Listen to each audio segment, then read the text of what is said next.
All right, we are back on NHL Tonight with our NHL Network insider, Elliot Friedman. Elliot, off the top, a whole lot of chatter about the Oilers. They are certainly a team that is struggling right now, have been for a couple of weeks. What are you hearing as far as the Oilers and maybe going out there and making some moves? You know, I think Ken Holland, if you look at his history, I think he tries to be patient. I think he tries to avoid panic.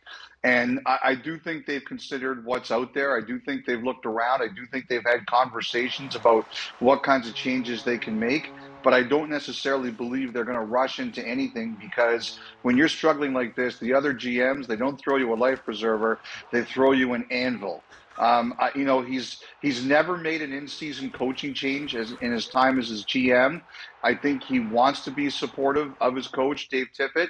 I think the other thing he knows is, the goaltending is an issue, and Mike Smith is the big question. Last year he was an MVP level goalie. He really was. But now the question is his health, and I also don't think they're necessarily going to go out there and pay a high price for a rental. I think if they were to consider doing something in that, they'd want someone who either wouldn't cost them a ton as a rental, or someone who's got some term. But like I said, when you're really struggling, those deals become harder to make, and I think he wants to be as careful as he can be, not to overpay. All right, we are still a ways away from the trade deadline this year, but Ben Sherratt's name has been one that's been out there all the way back for a couple of months now. What teams are in on Sherratt at this point? I think there's quite a few. I think the Canadians have let it be known that they're going to be willing to make a lot of selling moves. I think their only real untouchables are guys like Caulfield and Suzuki and Romanov, and other than that, they're willing to listen in just about everything. I think that Sherratt, there's a lot out there. I mean, I've heard Florida's name.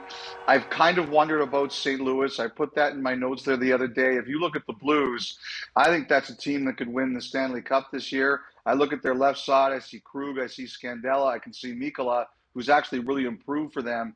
But Ben Sherratt, to me, is the kind of person that the St. Louis Blues like the way he plays. And I think there's going to be a lot of interest in Sherratt. I think the Canadians will have no problem getting a first-rounder for him.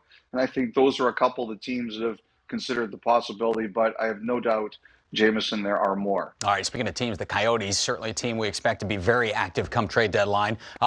Almost everybody may be up for grab. Who might get moved out of Arizona?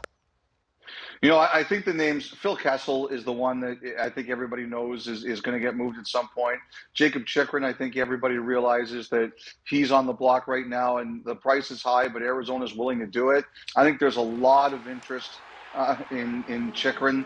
I think most teams have asked about what it would take to get him. I know LA is a team that's really liked him in the past. One team I've really wondered about with Detroit is Detroit. Detroit is starting to go, and I wonder if that's the kind of player that they would consider adding and building around. And you guys have Lawson Crouse on the screen. I wrote about Crouse today, and I had a couple teams reach out to me. I think there's a lot of interest in him. His contract's up this year, and he's got one more year. It's unrestricted free agency, but he's a playoff-type player. And I think the Coyotes, if they want to do it, will also be able to move him for a good price. All right, we talked about Pittsburgh. They're in action tonight. Everything's going their way right now, but they've got an interesting scenario coming up. Chris Letang and Evgeny Malkin are both UFAs at the end of this season. What are you hearing as far as maybe contract extensions right now, or where does this go maybe in the summertime? I think that there's time, and one of the things that's happened here is that the team is good, right? The team is really good, and that, and the Penguins have always kind of said, as long as these three players are in their prime, they're going for it. And they're in a playoff position now pretty comfortably in 1-2. And they're playing unbelievably well. They've got a great coach and a good team. The thing I've heard is that Letang and Malkin, they've had conversations. I don't think anything is close right now. I mean, you heard Malkin joke, I've got enough money. Letang's pretty serious. He didn't even admit they had conversations. I think they've had conversations. There's nothing close right now. But because of the long-time relationship between these players and the organization, I think everybody here recognizes that it's a unique negotiation in the sense that everybody knows everybody else, and everybody understands everybody else, and everybody respects everybody else. And I think if these are players who were not signed by the deadline, if Pittsburgh thinks they're good enough, and right now there's no reason not to, they'll just keep going and they'll punt it all to the summer. All right. And I think everybody here is pretty comfortable with that. And I wouldn't be surprised if that's where we go, Jameson. All right, so very different scenario from what we saw in Columbus a couple of years ago with Bob Panarin and Duchesne. And, hey, if we're making a run at this thing, and if we don't win the Cup, we're losing these guys for nothing. Very different? I just think that Pittsburgh knows these guys, and if they're good enough, they'll go for it and try to win again, because that's what they do. And they know these guys well enough to say, we're comfortable having these conversations later if we need to. All right, trust falls from the Pittsburgh Penguins there. Elliot Friedman, we appreciate the insight. We'll talk to you down the road. All right, guys, take care. Have a great night. All right, you as well. I wanted to talk to you guys about the upcoming Olympic Games because this is my first show since we found out that the NHL would not be going to the Olympics in Beijing. Obviously, there's a lot of players that feel different ways about that, and it does take away a little bit of the excitement for hockey fans, I think, because we love a best-on-best tournament. But for me, I got very, very excited when I saw that Owen Power is likely headed to represent Team Canada in Beijing, and players in his situation for other countries as well. Matty Beniers maybe for Team USA. When you guys see this, does this increase your intrigue and bring back a little bit of that excitement, knowing that some of the best prospects in the world could go represent their countries at the Olympics? It doesn't hurt that have them there. I mean, that's good. We want to see as many. Anytime you see an international competition, you'd like to have as many good players there as they could have there. We know what's gone on with the Olympics and with the different challenges the National Hockey League has had, and from a business standpoint for sure with all the postponements. And so I understand why they've done what they've done, but yeah, it's cool to see Owen Power. I think it's funny because Owen Power, he played in what I think will have proved to be a more competitive tournament at the World Championships last year, when he was part of Team Canada, and they rallied to win the gold medal there. So I don't think there'll be as many good players in the Olympic tournament as there were at the World Championships, but this kid can play, and he was a force at the World Championships. He's a huge force at the short-lived World Juniors this year. Do you think maybe that's a player? Yes, he did. Well, here's the thing. I mean, I don't think it's completely out of the question that maybe that World Junior Championship gets rescheduled. I don't know when they would do it or where in the calendar they could do it so that some of these guys could go and compete in it.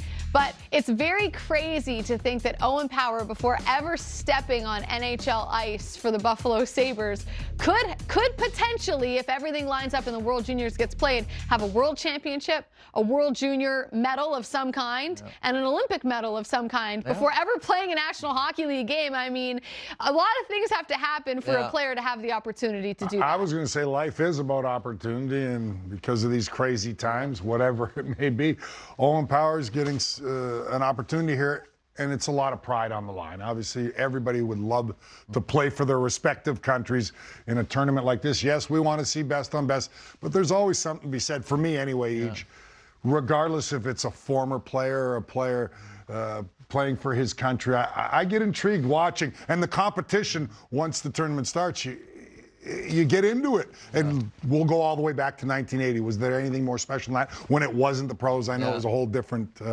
element way back then, but I still take a lot of pride in just watching it and seeing the competitiveness, and regardless of the faces. But obviously, Owen Power being the #1 overall pick will make it a lot more intriguing. Here's the to watch wrinkle, Team though. Canada. Here's the wrinkle. Leads all NCAA defensemen in points. Plays in Michigan, which obviously is a highly hyped program right now.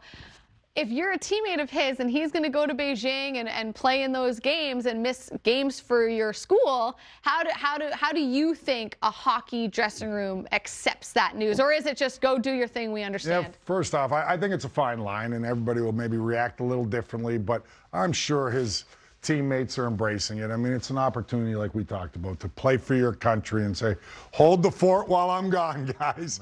Do your thing. I'll be back soon enough, but this is a chance of a lifetime to play for Team Canada in the Olympics, and I would think that most of his teammates embrace it. Yeah, and you know, it's funny, you brought up the idea of playing in the Olympics and having medals before you get to the National Hockey League. The one guy that comes in that I remember was going all the way back to the early 90s. Eric Lindros played for Team Canada in a Canada Cup, and I believe they won that tournament in the early 90s before he played in the National Hockey League. And it was Isn't that remarkable? And one of the guys that was cut from that team was Steve Yzerman. Wow. So Eric Lindros, who had never played in the NHL, was on Team Canada. Steve Yzerman was one. I think he was the last cut, and it was painful. I'm sure it was painful for Steve at the time. Obviously, he has had a great career and a Hall of Famer and all kinds of accolades and cups. Things worked out pretty well for Steve Yzerman. But probably devastated at the time. I'm sure he was. And to think that here's a guy that had not even played the National Hockey League yet. So sometimes the fates kind of collide that way. I think in Eric's case, remember, he got drafted. He wouldn't go to Quebec. We had to wait a year. Owen Power was drafted and decided to go back to school. Which allows for this. Because if he had signed with the Buffalo Sabres, none of this would be going on. Yeah, well, I guess we will see. I'll be very intrigued to watch Owen Power at the Olympics if he does, in fact, end up going. But, Eej, you know, during those handful of World Juniors games, I was texting you like, I mean, I knew Owen Power was big, but he looks big. And he's like, well, you have to remember, if he's in the NHL, he won't stand out as much. He might stand out. He might stand out anywhere because he is big. Like a special player. He's big. A poison. This dude looks like a giant. Skater. Looks like a giant compared to everyone else. But it'd be tough to get around too. From a defensive standpoint, with that reach and mobility and size. But that's why it's going to be exciting. If in fact he goes, you're absolutely right, Jackie, to watch Owen Power and see how he does in the Olympic stage. But here is the latest out of Pittsburgh. Coach Sullivan on Jeff Carter. He's coming out of COVID protocol. He was symptomatic. We think it's best that he gets another couple of practices before we put him in. So no Carter tonight for the Penguins as they take on the Philadelphia Flyers. Elsewhere, more news to pass your way. Just call me Wanda Waiver Wire. Lots of waiver wire action happening. The Coyotes have claimed Riley Nash off of waivers from the Lightning. The Toronto Maple Leafs have placed Nick Ritchie on waivers. I can't say I'm too surprised about that. He was a healthy scratch against the Sens, and then in the game last night didn't look great, as they say. Plus, they need the cap space. And Jaden Schwartz out 4 to 6 weeks. He needs hand surgery. Real quick, each, just looking at all these news and notes, anything you want to comment on? Well, it's sad for Jaden Schwartz. Hopefully he gets back in the lineup soon. Hopefully the surgery goes well. And Nick Ritchie, I mean, the Toronto Maple Leafs brought him in with the idea that he could help them with some size and some physicality. Billy, you saw him in Boston. It didn't work out there, and apparently it's not working out in Toronto.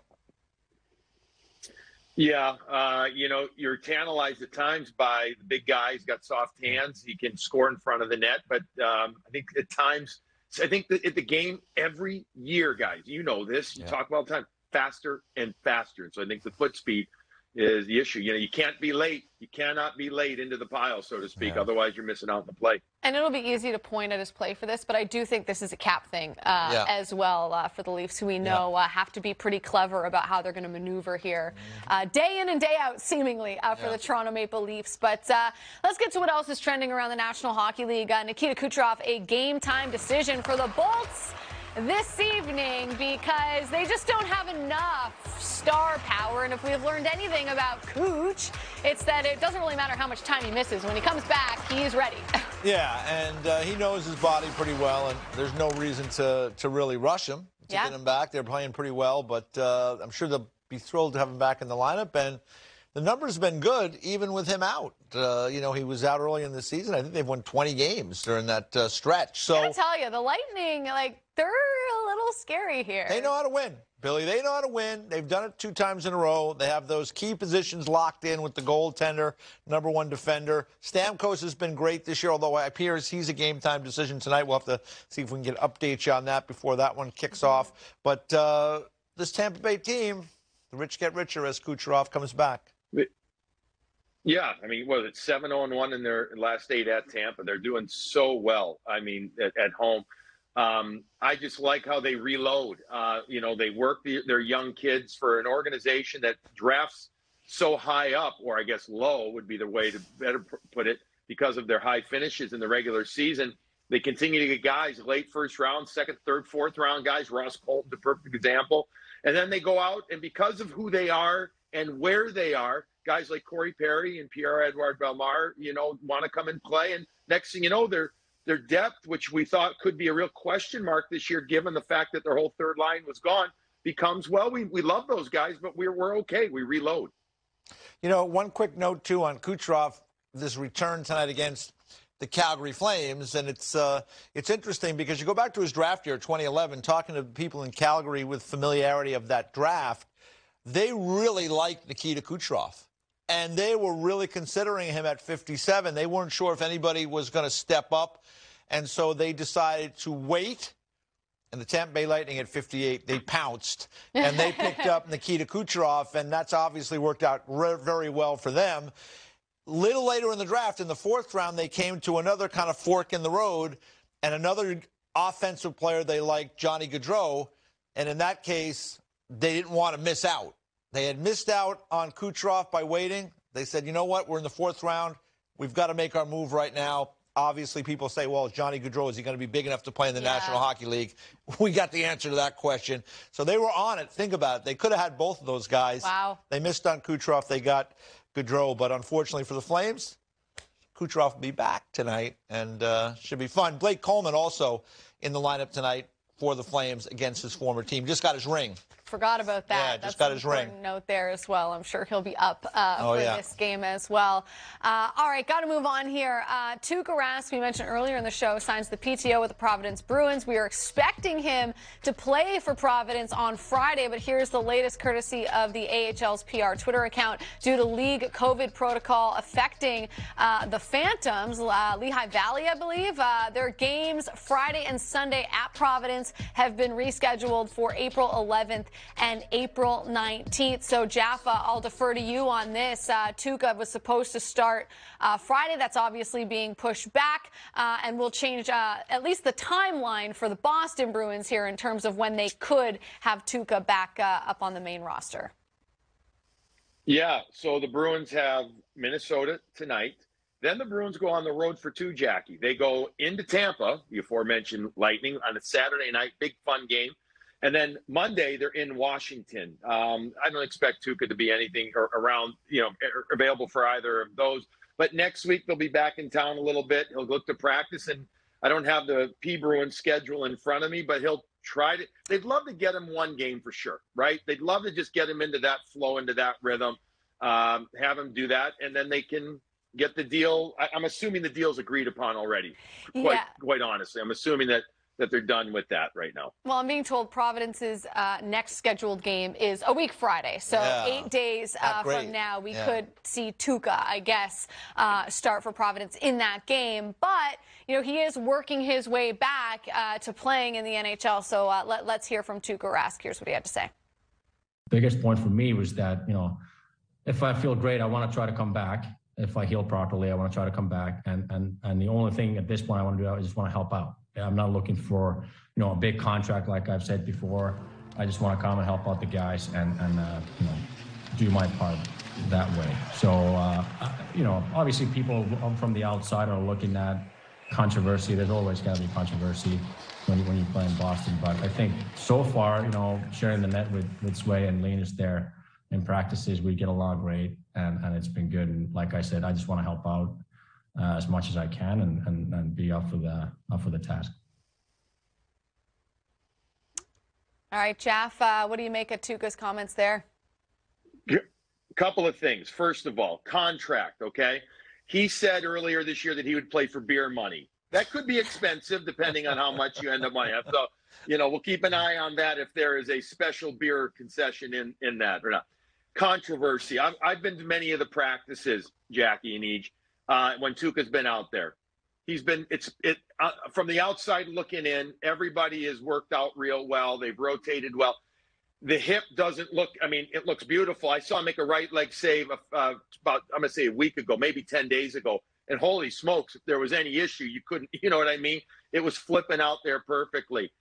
There's also been an energy with Tuukka there, too. He's a veteran that knows the Bergerons, the Marchands, et cetera, all the guys that have been there for years, and now the McAvoy, the Carlos. And so Jeremy Swayman is an awesome kid. I've gotten to know him pretty well the last year. So don't get really know Linus Ullmark at all, but everybody has seemed to handle this well. And now it's going to be an interesting scenario how this thing does end up playing out, especially with COVID. The Bruins have a lot of games to make up. Joe Haggerty said this early. I said this on the air the other night. For a while, at least till All-Star break, they could handle perhaps having 3 guys on the roster. All right, time will tell for Tuukka Rask, but nice to hear from him. I appreciate Tuukka Rask because he kind of like, he does what he wants and he's honest and he's calm, cool, collected, and I respect that about him. But let's stick with the goaltending theme here because in last night's game between the Pens and the Blues, we had a controversial goaltender interference situation. We had a couple of them. Which you want to start with the Crosby? Or? Well, let's look at this one because this was really interesting because this ties the game at 3 in the third period, and Craig Berube decides to challenge for goalie interference. And when you look at it a number of times, you see the goaltender right away, Binnington. The goalies are always pleading their case. But what you notice there is Crosby is never in the blue, that Binnington reaches out with the glove to initiate contact. So I thought it was going to stand. You get a penalty for a challenge that does not result in a change. Yep. And the Penguins quickly put the puck in the net, Evan Rodriguez on the power play to give them the lead. So for me, Jaff, it was a tough call there to make if you're Craig Berube in that situation. He rolled the dice. He lost. I don't think, it's easy to second guess now, but looking at that video, I would not have challenged there. How about you? No, having the beauty of sitting on my couch and slowing it down and watching all like that, and I know that's the job of the video coordinator and then the coaches to look at it, maybe not, but I think he also looked at the reaction of Binnington and really said, I'm going to back my goalie up there too. It's obviously a big moment in the game, but you're taking a big chance if you get it wrong. I think they got it right because if Crosby was, 3 inches closer and had his skates touch the crease, it's definitely a goalie interference call. There's no question about it. Yeah. The fact that it was 2 or 3 inches away and he didn't, he's allowed to that ice, just like the goaltender's allowed to extend the arm. But the problem is, if it gets hit, it's not goalie interference. I will say this, though. It's tough. It's tough for the coaching staffs, right, and the video guys, because we have seen goals taken back for less. Yeah. At times. I think the key, though, there is that Crosby's never in the blue. Yeah. And the contact was initiated by Binnington, but I think Billy hits on that's important. Billy hits on a really good point, though, because, again, it's team, right? The coach sees his goaltender out there being pretty emphatic. The video coach is probably telling him, it could go either way. Yeah. Sometimes you do have to support your goaltender and go and make that call just for the relationship and to keep, the team in one place. That's a really, really good point. So, and Billy made it, so I think that was important there. I want to also look at the play where there was a goalie interference penalty given to the Blues. I believe it was Mikkola who went through the crease here. And he is shoved a little bit by Dumoulin. But then this was called goalie interference. And after the game, Craig Berube was adamant, no, that's not goalie interference. I completely disagree. I think when you could see, Craig Berube's not happy. But when you look at that tape, to me, Billy, if you're Mikkola, you cannot take that path, especially when the goalie is in the blue. You just can't take it. You have to go around the blue. So, yeah, he gets shoved a little bit, but he's going through the blue paint. So, I don't know what to tell you. When you get in that tight, that's a penalty if you hit the goalie. And, yeah, he was definitely being shoved, but I think the path he takes there is problematic. Yeah, I wasn't as convinced, EJ, that was a no-brainer there because it was a significant push I felt from Dumoulin as well. However, you're right about the path. And the other thing is they are always going to protect the goalie in that case when you're inside the paint. When you're inside, you're going to protect them. So I get it, but I wasn't as convinced as I was about the other one. I thought the other one for sure wasn't getting called back. Yeah, I agree with you, and I think this is a tougher call. I agree with you. I wouldn't say it was a no-brainer, but I do think if you take that path, you're going to get the penalty, and if the guy pushes you, you're kind of out of luck. Don't take that path. You're taking the risk by taking that path. You're taking a risk. Don't take that path through there. And, in the end, there's a goalie interference penalty on the play. But, Craig, one thing about Craig Berube, we know one thing. He's intense. And, these coaches, we talked about Dave Tippett earlier in the week, right? Right in the moment, in the games, right after the games, they're emotional. Yeah. So, they're going to say things sometimes that if a day later, they may look at it differently. But it was a tricky call, but I think they got both right. What's the latest with the COVID-19 situation in the NHL? This thing's always ever changing. Can you give us the most up-to-date news? Yeah, I mean, look, right now we're in a situation that's still fluid, especially north of the border on the Canadian side. A lot of games being impacted. Certainly by what's going on with respect to the Omicron variant. Right now, another game today getting postponed for later on in the week, Ottawa and Seattle. So I think we're up to about 91 games right now, 9 of which are related to capacity limits in and across the Canadian marketplace. So for the time being, the NHL is still going through the process of trying to reschedule and readjust games so that they can still continue their full regular season throughout the end of April. Still looks like they can do it. They're still confident that they're able to kind of swing this in, especially utilizing the time in February. But right now, it's still a fluid situation on the Canadian side of things. I believe it's just Alberta and BC that are allowing capacity limits in those arenas. So it's still something that's being monitored. But the good thing about all of this, if we're taking some good out of this all, is that a lot of teams are either past the halfway point or closing in at around 75% in terms of their roster catching COVID, which means afterwards they won't have to be tested for about 90 days. So that's a good sign in terms of the future schedule of games not having to be postponed too much longer as we kind of continue to battle this and battle the regular season. Dave, I mean, this is ever changing. We're seeing these things every day as far as games being postponed. I mean, at what point are we looking to see some games be actually rescheduled? I mean, or is it just kind of processing everything right now for the league? Yeah, you know what? The league is still trying to collect all of their information and make sure that they can create the right reschedule, I guess. I suspect later on this week we're going to start to hear some news of some of the games that are either getting rescheduled or readjusted.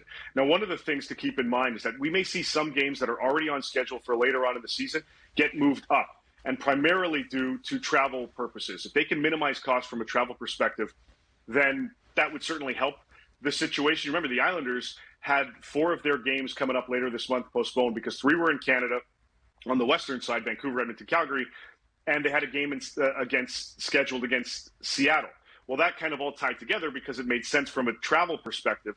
But that Seattle game, which is not affected by the restrictions, obviously, of capacity in Canada, was kind of anchored by that travel schedule. So if they can readjust things and get things going, that allows for easier travel from a more cost-benefit perspective, they'd like to do that. I believe, Rupper, later on this week, we'll start to hear some news of some games that start getting replugged back into the system and get games going again.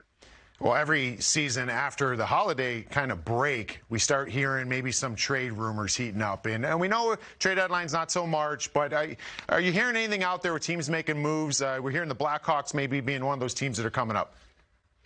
Yeah, Chicago effectively is kind of entering the selling process right now. We know they have some assets that they could move, one of which is Calvin DeHaan. He's going to be a player. He's an unrestricted free agent at the end of the season, but he's going to be a depth defenseman, one of those guys that you can add to your blue line to really solidify things on that back end. He's going to be a player that a lot of contenders are going to be looking at and saying, how can I bring this guy in to the fold and really help things out? The other guy that certainly a lot of teams are curious about, Marc-Andre Fleury. What's going to happen there with Flower? Well, again, he's going to dictate a lot of what he wants to do. If he wants to end up anywhere and chase another Stanley Cup championship, he's effectively going to be given the opportunity to do that. But it's really going to be his call. He's got some trade protection. Chicago can really move him if they find the right things in place. But they're going to do him the solid and see where he wants to go.